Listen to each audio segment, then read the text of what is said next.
예, 들리시나요? 예. 아, 여러분에게 양해를 구합니다. 무슨 테크니컬한 문제가 있는 것 같은데 집중하고 말씀 듣도록 하겠습니다. 아, 여러분이 한 번쯤 들어보셨을 표현일 것 같은데요. 스토리가 스펙을 이긴다 이런 말씀을 한 번 정도는 최소한 들어보지 않았을까라는 생각을 해봅니다. 이 말은 유엔 산하교에서 5년 동안 일했던 김정태 씨가 자기가 적은 자기계발서입니다. 참 취직이 어렵죠. 취직이 어려운 청년 세대들이 청년 실업 시대에 어떻게 하면 잘 채용될 수 있을까? 이것을 말해주는 내용이라고 하죠. 그런 책에서 이렇게 얘기합니다. 상대에게 신뢰를 줄 수 있는 가장 빠른 방법은 개인의 역사를 보여주면 된다. 개인의 역사를 보여주면 된다. 그 역사는 바로 그의 스펙이 아니라 그의 스토리, 그의 이야기다라고 얘기를 합니다. 실제로 한국에서 취준생이라고 하죠. 취업을 준비하는 학생들, 취업을 준비하는 청년들, 스펙을 쌓기에 얼마나 열심을 다하고 힘을 다하고 살아갑니까? 학력을 쌓고 좋은 학교를 들어가려고 얼마나 애를 씁니까? 또 좋은 경력을 쌓으려고 힘을 다하죠. 또 어학연수도 막 다녀옵니다. 언어와 사회생활에 필요한 자격증도 요즘은 두세 개는 기본인 것 같더라고요. 여러 자격증들도 땄습니다. 그런데 너도 나도 똑같은 과정들을 밟다 보니까 결국 기업에서 채용하게 될 때 모두에게 있는 그런 자격증, 모두에게 비슷한 그런 스펙이 누가 더 우리 회사에게 맞을지를 결정하는데 별로 도움이 되지 않는다고 하죠. 결국 모두가 비슷한 스펙을 쌓다 보니까 기준만 올려놓게 된 것입니다. 이러다 보니까 남과는 뭔가 차별이 있는 다른 자신만의 삶의 이야기를 온전하게 잘 전할 수 있고 자기를 소개하는 것이 중요해진 시대를 우리가 지금 살아가고 있습니다. 제가 교회를 섬겨오면서 부목사로 섬길 때에도 부교육자 청병을 할 때 몇 번의 이력서와 자기소개서를 이렇게 검토하게 된 경험들이 있는데요. 예전에 이렇게 이력서를 내고 자기소개서를 쓰던 것과 많이 판도가 달라졌다라는 생각들을 많이 해봤습니다. 요즘은 이력서를 보는 것보다도 자기소개서를 유익 있게 보는 경우들이 많이 있는 것 같아요.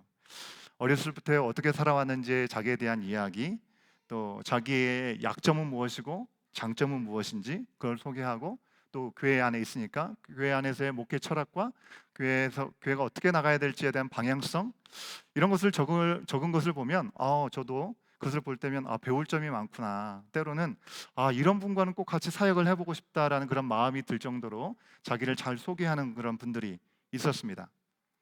여러분, 우리가 사람을 잘 알지 못하는 이상 얼마나 좋은 학교를 나왔느냐, 또 교회니까 얼마나 큰 교회 아니면 다양한 어떤 경험을 할 수 있는 그런 교회를 경험했는지, 또 어떤 자격증, 어떤 특기가 있나, 이런 걸 많이 보게 되었었죠, 과거에.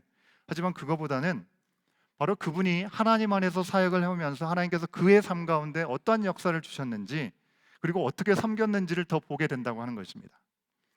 참으로 하나님은 완전한 그리고 특별하신 계획 가운데 여기 앉아 계신 여러분 한 사람 한 사람을 인도하시면서 어마어마한 이 우주를 완전하게 운행하시면서 거룩한 뜻을 우리의 삶 가운데도 허락하여 주고 계신 줄 믿습니다.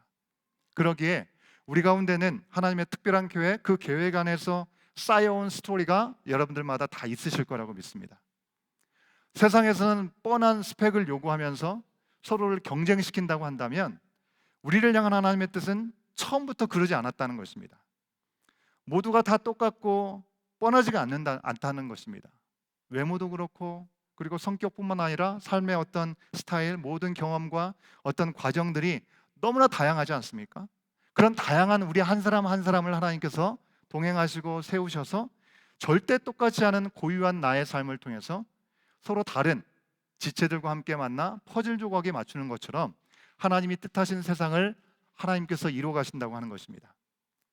그런데 이런 하나님의 높고 크신, 그래서 우리가 다 알 수도 없는 삶을 살아가는 우리들이 어떤 삶을 살아가고 있습니까? 주님 앞에 어떻습니까? 우리들은 다른 사람들의 모습을 보면서 나는 왜 저 사람처럼 저렇게 하지 못하는 걸까? 그렇게 생각할 때가 있죠. 다른 사람을 따라하느라고 가랑이가 찌러지고 어쩔 때는 따라가지 못하는 것 때문에 내 마음 가운데 절망이 오고 우울한 마음이 들 때도 있다는 것입니다. 요즘 어느 때보다도 소셜 미디어가 얼마나 영향이 무서워졌습니까? 더더욱 나도 하고 남도 따라하게 되는 그런 유행이 순식간에 퍼지게 되는 것을 볼 수가 있습니다. 그것 때문에 우울증도 더 많이 늘었다고 하죠. 남들의 삶을 엿보면서 내 자신과 비교하다 보니까 점점 우울해지는 것입니다. 여러분 생각해 보십시오. 여러분들도 소셜 미디어 하시는 분들 많이 계실 텐데, 소셜 미디어에 올리는 사진이나 어떤 내용들, 뭐 내가 먹었던 가장 맛있는 음식, 가장 보기 좋은 거, 그리고 최고의 날씨, 그리고 내가 가장 잘 나온 사진들을 올리지 않습니까? 그렇잖아요. 뭔가 내가 마음에 들지 않으면 절대로 올리지 않습니다. 그런데 그런 사진을 보면서 저 사람은 저런데 나는 왜 이럴까 비교하게 된다는 것이죠. 현실은 그렇지 않은데 보여지는 것으로 우리도 따라가려고 하고, 그것 때문에 시험 들 때가 있다는 것입니다. 어, 사실 저는 이제 SNS하고 별로 친하지 않습니다. 그런데 우리 유스나 우리 청년들 중에도 뭐 틱탁이라고 하는 거나 뭐 인스타라든지 이런 것들 많이 하더라고요. 예, 거기서 셀럽들이 소개하는 어떤 옷이라든지 화장품이라든지 가방 등등, 아마 여러분들 가운데 그거를 열심히 보는 분들은 나도 이 가방을 사고 싶다 해서 사신 분도 계실 거고, 또 거기서 나오는 여러 가지 댄스들 따라 하기도 하고, 그죠? 그리고 운동, 내가 몸짱을 만들어야겠다 해가지고 운동을 따라 하기도 하고, 식이요법을 하면서 내가 다이어트를 하겠다, 수많은 사람들이 따라하는 그런 모습들을 봅니다. 우리 교회 안에서도 분명히 그런 분들이 계시지 않을까 생각을 합니다. 저도 저희 집에 공주님이 두 분 있습니다. 두 분을 모시고 사는데요. 샤퍼스나 런던 드럭스토어에서 뭘 사야 한다라고 이 라이드를 해달라고 부탁했던 그런 기억이 있습니다. 아주 한참 전의 이야기인데요. 한 번은 소셜 미디어에서 누군가가 추천한 이 화장품, 이걸 사러 여러 스토어를 방문하게 되었습니다. 우리 따님의 요청으로. 근데 여러 스토어를 갔지만 사지 못했습니다. 예. 여러분, 에드먼튼에 샤펄스가 얼마나 많이 있습니까? 드럭스토어가 얼마나 많이 있습니까? 그죠? 뭐 이렇게 다니다 보면 한 군데 정도는 적어도 하나 있지 않겠나 생각하고 다녔습니다. 하나도 발견하지 못했습니다. 하나도 찾지를 못했습니다. 가게에서 비슷한 유사품은 있더라고요. 근데 거기서 얘기하는 똑같은 제품은 찾을 수가 없었습니다. 저는 그렇다고 막 끝까지 자상하지 못했어요. 예. 그런 거 뭐 이렇게 끝까지 같이 찾아다니는 만큼 관대하거나 쿨한 사람이 못 되어서 저한테는 더 이상 요구하지 않았던 것 같습니다. 그 후에 아마 엄마한테 계속 가자고 하고 아마 찾았는지도 좀 모르겠습니다. 어, 여러분, 참 사람이 이상한 것이, 나에게 가장 잘 맞는 것이 무엇인가, 나에게 좋은 것이 무엇인가, 그걸 찾기보다는 남들이 좋다고 하는 것을 그대로 따라하는, 그것 때문에 수고하고 고생을 참 많이 하는 모습들을 보게 된다는 것입니다. 여러분, 사실 그 유행이 지나고 보면 정말 그게 아무것도 아닌데 말이죠. 아마 그때 찾기 힘들었던 거 지금은 어디 가든지 다 있을 겁니다. 예, 그럴 거라고 확신합니다. 그러면 하나님이 주신 유일하고 존귀한 바로 나에게, 여러분 각자에게 가장 어울리는 색깔을 주시고 가장 아름다운 모습들을 주셨는데, 그것을 찾기보다는 남들의 이야기, 세상의 흐름을 따라가느라고 우리는 우리 인생을 향한 하나님의 완전한 계획, 그 가운데 허락하신 아름다운 빛을 찾지 못하고 헤매이고 시간과 우리의 에너지를 낭비할 때가 얼마나 많이 있습니까? 하나님께 우리가 스며들려고 하기보다는 세상에 스며들려고 애를 쓰다 보니, 세상에 스며들면요, 여러분 참 피곤할 수밖에 없는 삶이 아니겠습니까? 그게 바로 우리들의 모습이라는 것이죠. 이렇게 스스로 하나님의 자녀로서 고유하고 유일한 나 자신을 찾지 못하는 것도 참 안타깝다라는 생각을 하게 되는데, 그뿐만 아니라 나 자신뿐만 아니라 남에게도 뻔한 것을 강요하는 일들이 우리 가운데 얼마나 많이 있냐는 것입니다. 그거 더 큰 문제라고 하는 것이죠. 여러분, 오늘 요즘 우리가 묵상하게 되는 욥기의 말씀을 보면 여러분 참 마음이 많이 힘드시지 않을까라는 생각을 합니다. 주인공 욥은 얼마나 힘들겠습니까? 그도 힘든데 옆에 찾아와서 위로해 준다고 하는 그런 옆에 있는 친구들은 꼰대 같은 말이나 하면서 더 힘들게 만들고 있는 모습을 봅니다. 하나님 도대체 어디 가셨는지 계속 침묵하십니다. 그냥 그 말씀을 우리가 읽기만 해도 참 피곤함이 몰려올 것 같은 그런 마음들이 듭니다. 여러분, 저도 이 온라인 큐티를 하면서 묵상 말씀을 적용하고 우리가 거기 같이 적용한 말씀을 기도로 댓글로 달잖아요. 그래서 여러분 한 달에 한 번씩 여러분 시작하기 전에 올려드리는 것이 여러분들이 함께 올려줬던 기도의 제목들을 같이 수여하는 것입니다. 그런데 매일 거의 비슷한 내용을 적다 보니까 요즘 크게 다르지 않은 것 때문에 저 마음도 쉽지가 않습니다. 무엇보다도 아직 욥기를 우리가 반도 못 읽었다는 것이죠. 욥은 앞으로도 계속 힘들 거고요. 그리고 욥의 친구들도 욥에게 도움이 절대로 안 될 거고, 괴로운 영혼을 파먹는 뻘짓을 계속 욥의 친구들은 할 겁니다. 이것을 계속해서 한참 동안 할 것을 생각하면 참 답답한 마음이 듭니다.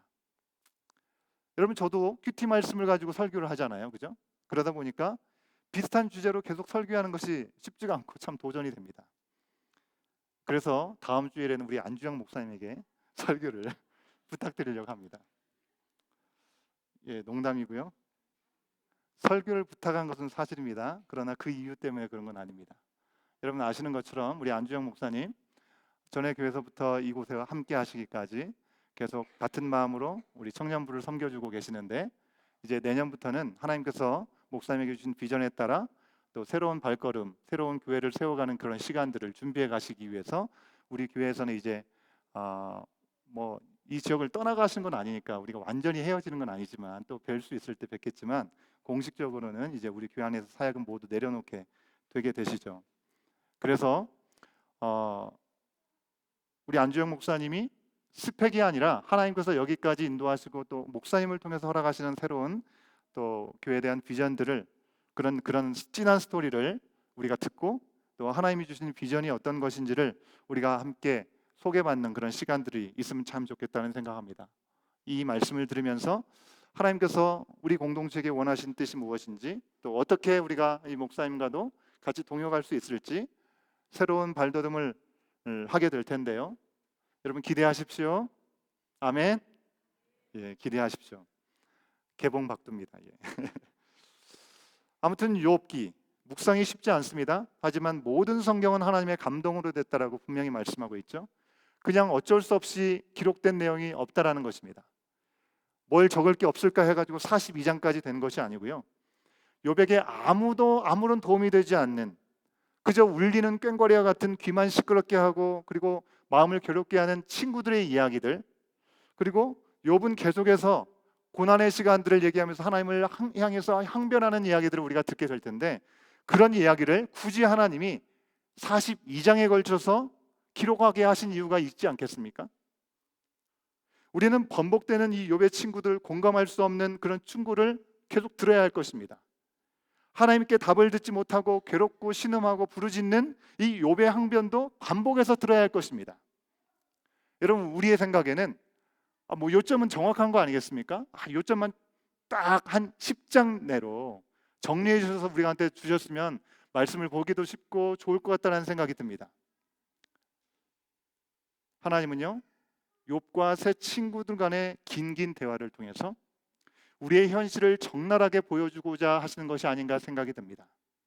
우리도 우리의 삶의 자리에서 때로는 긴 시간 하나님께서 어떻게 하시려고 합니까? 물어도 하나님께서 침묵하시는 그런 시간들을 경험합니다. 도저히 이해해 보려고 해도 이해가 되지 않는 순간이 있고, 그리고 이럴 바에야 차라리 죽는 게 낫겠다, 그렇게 여길 때가 우리의 삶 가운데도 있다는 것입니다.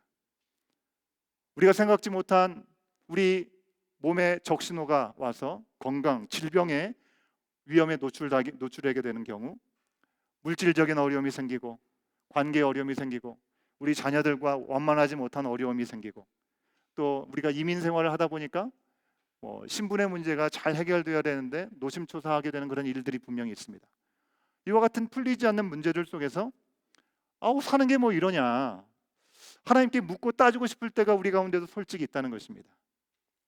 옆에 가족이나 친구나 어떤 누구, 나와 함께 할 수 있는 사람이 내 마음을 알아주고 아픔을 함께 해줘서 견딜 수 있다면 그래도 좀 숨을 쉬게 했는데, 그 아픔을 모르는 정도가 아니라 자꾸 옆에서 마음을 같이 나눠주는 것이 아니라 이렇게 해라 저렇게 해라 그렇게 말하고 답도 없는 그런 조언을 하는 이들이 있을 수 있다는 것이죠.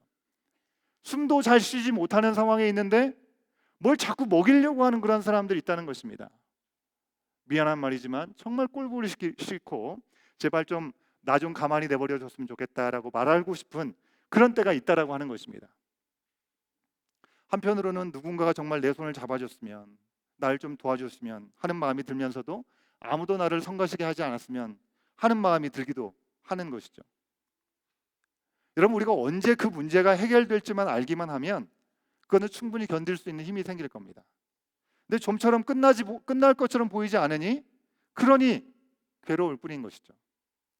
여러분, 우리가 모르는 길을 차를 타고 갈 때 내비게이션을 켜고 가잖아요.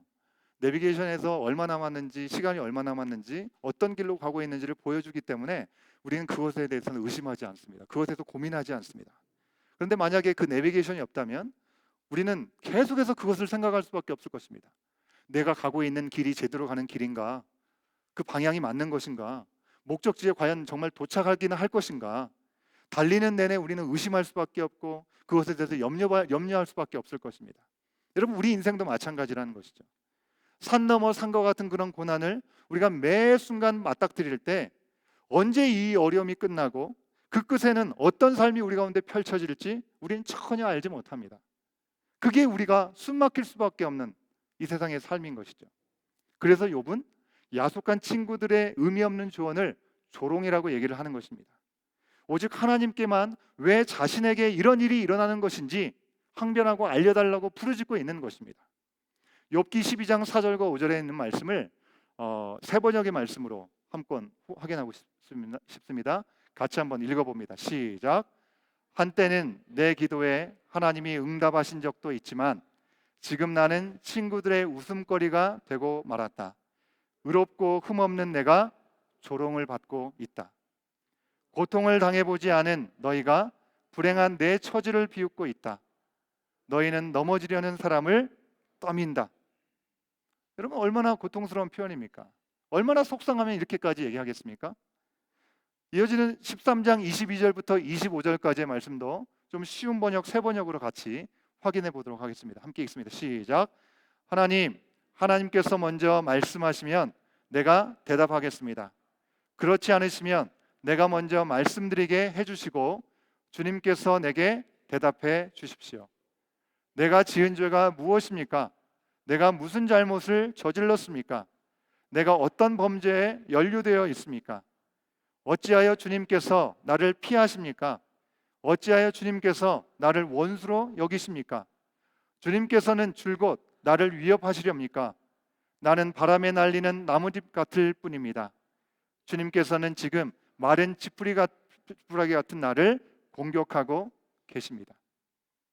그러면 실제로 하나님이 욥을 피하거나 그를 원수로 여기신 적이 있습니까? 그렇지 않습니다. 그를 위협하거나 그를 공격하신 적도 없으십니다. 그러나 사단이 이 모든 공격을 할 수 있도록 하나님이 허용하신 건 맞죠. 그러기에 결국 이 하나님이 자신을 그렇게 대하신다라고 욥은 하나님을 향해서 따지고 그리고 매달릴 수밖에 없었던 것이죠. 여러분, 생각해 보십시오. 어차피 사단에게 묻는다 할 땐 사단이 자기 편이 될 수 없는 것이죠. 그리고 말이 통하는 대상도 아니기 때문에 하나님 앞에 나갈 수밖에 없는 것이죠. 이런 욥의 외침에서 우리는 한 장면을 떠올릴 수밖에 없습니다. 그것은 바로 십자가 위에 계셨던 예수님의 모습입니다. 예수님은 물론 하나님의 기쁘신 뜻이 무엇인지 알고 이 땅에 오셨습니다. 세상을 구하고자 아버지 하나님의 마음으로 이 땅에 분명히 오셨고 예정대로 십자가에 달리셨습니다. 다 알고도 당하신 일이며 중간에 포기할 수도 있었고 십자가 위에서도 거기서 내려올 수 있는 능력이 우리 예수님께서는 있었습니다. 그럼에도 불구하고 그렇게 하지 않으셨습니다.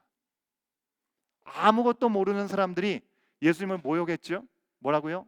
성전을 헐고 사흘 만에 세운다고 했잖아. 너 그런 능력이 있으니까 내려와 봐. 그럼 믿을게. 그런 이야기를 밑에서 하고 있는 것입니다. 만약 내려오면 우리가 믿겠다라고 마치 진짜 믿을 것처럼 공수표를 날린 것이죠.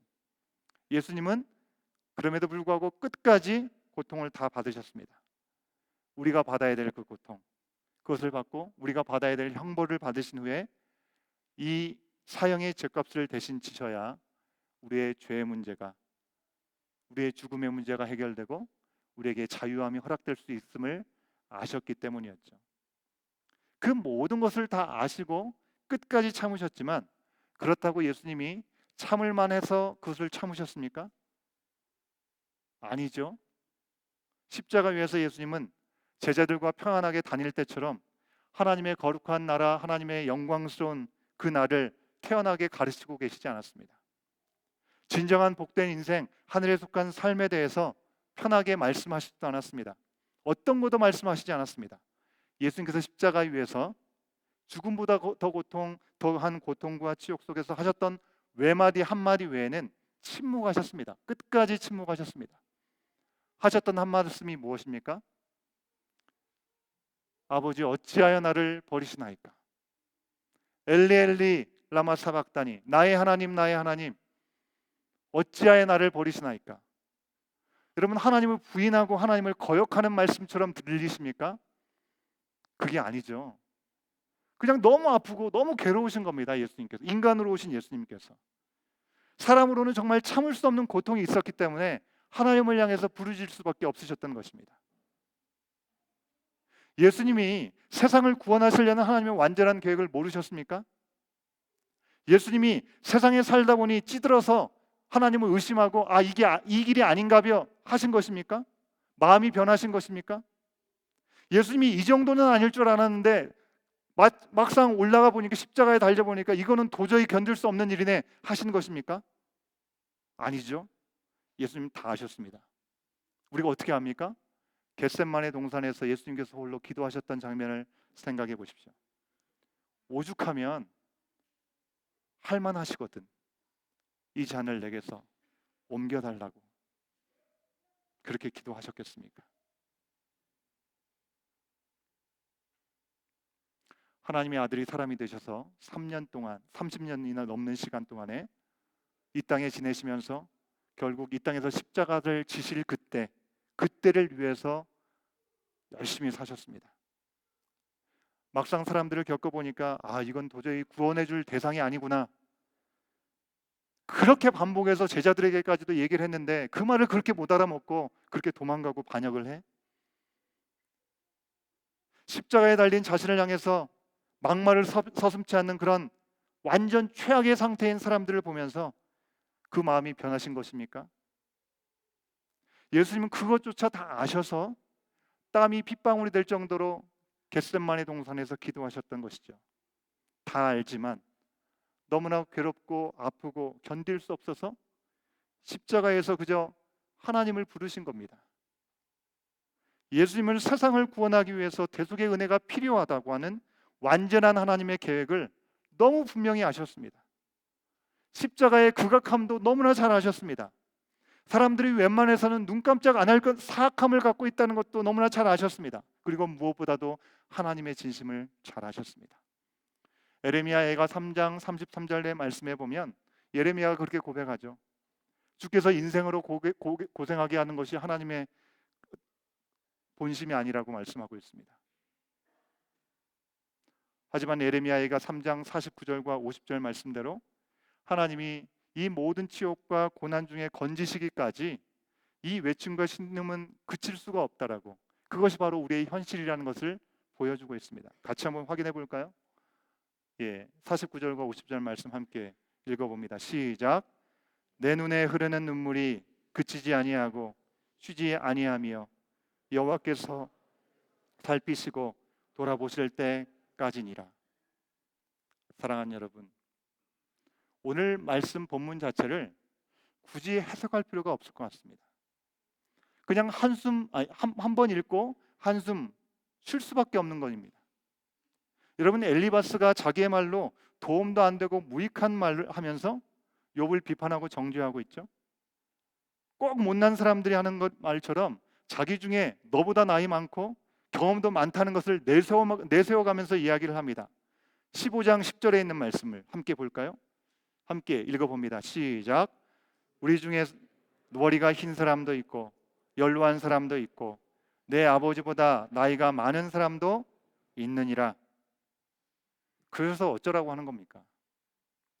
나이가 들었다는 표현을 머리가 희다, 연로하다, 네 아버지보다 나이가 많다, 삼중으로 강조해서 얘기하고 있습니다. 참 나이 먹고 뭐 하는 건지 모르겠습니다. 참 못났죠, 여러분? 그런데 남의 스토리로 우리가 이것을 보면 참 혀를 내두르고 칠만하지만 여러분, 우리도 그렇지 않습니까? 내 아이들에게, 우리의 일터에서, 심지어 교회에서도요. 내가 너보다 경험이 많으니 내 말 들어. 내가 교회 생활 좀 해봤거든. 너는 좀 나서지 말고 가만히 있어. 우리가 다 해봤거든. 이건 아니야. 그런 거 하지 마. 이런 말들을 부끄럼 없이 쏟아놓아요. 예수님의 내 삶의 주인이고 예수님께서 교회의 머리이신데, 또 우리의 모든 삶의 자리가 하나님의 다스리는 하나님 나라인데, 거기서 내 나이와 내 경험이 왜 나오는 걸까요? 여러분, 물론 우리의 스토리는 아주 중요합니다. 우리가 어떤 삶의 여정 가운데 하나님의 뜻을 찾고 하나님의 인도하심을 받으면서 여기까지 왔는지, 그 주님과 동행했던 증거가 바로 우리의 삶의 흔적으로 남아있기 때문에 그렇죠. 그러나 하나님의 역사를 전하고 하나님께서 행하신 일들을 자랑하기 위해서가 아니라, 단순히 내 마음속으로부터 내가 원하는 것, 내 욕구와 내 만족과 내 기호와 내 경험과 내 지식과 내 선호도, 내가 주장하고 싶은 것, 나의 이익이 무엇인가를 내세우기 위해서 내 나이와 내 경험을 내세운다면, 그 사람은 그리스도가 주인인 그리스도인이라고 할 수 없습니다. 그런 교회는 그리스도의 몸된 교회가 아닙니다. 여러분, 사람이 주인 되면 교회가 아니죠. 우리의 가정이나 우리의 일터나 우리의 모든 삶의 자리에서 내가 앞서서 하나님의 계획을 단정 지어버리고 하나님께서 귀히 여기시는 한 영혼 한 영혼을 그저 나의 틀과 나의 한계 안에서 정죄하고 비판하고 그것을 해석하려고 한다고 한다면, 여러분, 그곳은 절대로 하나님 나라가 될 수 없습니다. 나의 나라가 될 것입니다. 사랑하는 여러분, 하나님은 죄에서 신음하는 우리를 살리려고 예수님을 이 땅에 보내셨습니다. 예수님은 우리를 살리시기 위해서 이 땅에 오셔서 우리의 모든 죄와 상처와 연약함을 지고 십자가에 달리셨습니다. 여러분, 십자가는 공감입니다. 그러나 우리는 어떻습니까? 하나님의 말씀, 십자가를 다른 사람들을 정죄하고 판단하는 무기로, 하나님 앞에 온전치 못하다라고 자로대듯이 판단하는 무기로 사용하지 않습니까? 찬양팀은 나오시면 좋겠습니다. 누군가가 고난을 당할 때 그 고난 앞에서 하나님께서 침묵하신다 할지라도, 그 시간에 하나님께 마음껏 부르짖을 수 있도록 우리는 너무 쉽게 위로하려고 하지 말고요, 너무 쉽게 그 이유가 무엇인지를 알아내려고 하지 말고요, 설명하기도 하지 말고요, 너무 쉽게 결론을 내주려고 해서도 안 됩니다. 아마 오늘 받으셨을 QTAS, 우리 김유정 전사님이 주님 안에서 허락되었던 참 특별한 현재 진영의 스토리를 바탕으로 아프고 고난 가운데 있는 가족들, 이웃들과 함께 하는 것에 대해서 나누어 주셨습니다. 하나님께서 침묵하실 때 우리가 굳이 떠들 필요 없습니다. 아는 척하는 게 공감하는 게 아닙니다. 상대방의 마음으로 함께하는 게 공감이죠. 우리도 다 알 수 없는 그 시간에 대해서 해설할 필요도 없습니다. 그저 옆에서 잠잠히 바라며 주님께 기도하면 됩니다. 상대의 고통을 다 함께하지 못한다 할지라도 주님을 구하고 함께 울고 함께 구할 수 있습니다. 혹 들어줄 말이 있으면 옆에서 들어주면 되고요, 혹시 손을 내밀면 손을 잡아주면 됩니다. 도움을 청하면 할 수 있는 한에서 나의 최선으로 도우면 되겠죠. 원치도 않은 조언은 조롱이 될 뿐입니다. 우리를 위해서 십자가를 대신 지시고 아버지를 부르짖는 예수님처럼 지금 그런 친구, 그런 이웃이 여러분 되지 않으시겠습니까? 오늘 결단의 마음을 주님 앞에 드리면서, 하나님께서 침묵하시더라도 그 이유를 알아내려고 애를 쓰기보다 여전히 그 가운데 함께 하시고 공감해 주시는 하나님의 마음, 이미 그 일들을 위해서 예수님 우리 가운데 보내주신 그 주님을 바라보면서 그 주님 안에서 우리 믿음의 힘들고 고난 가운데 고단한 삶을 살아가고 있는 이들에게 어깨를 내어주고 주님의 사랑이 흘러갈 수 있는 우리의 삶이 자리가 될 수 있기를 간절히 소원합니다. 우리의 마음 가운데 주님의 마음이 담겨지게 하여 주시고 그 마음으로 채워지게 하셔서 정말 이 마지막 때라고 하는 이 시대 가운데, 세상을 향해 바라보면 별로 소망할 것이 없는 이 시대 가운데 정말 서로를 바라보면서 하나님을 바라보고 예수님을 바라볼 수 있는 이유가 되는 우리 믿음의 공동체, 우리 온교회가 될 수 있기를 간절히 소원합니다.